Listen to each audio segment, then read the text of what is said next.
thank you so much thank you so much తీసుకెళ్ళి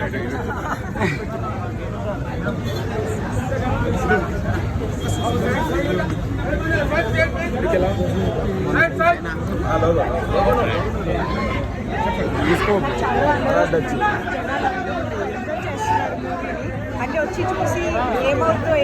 నేను ఎప్పటి నుంచో వెయిట్ చేసిన మూమెంట్ ఇది అందరూ చూసి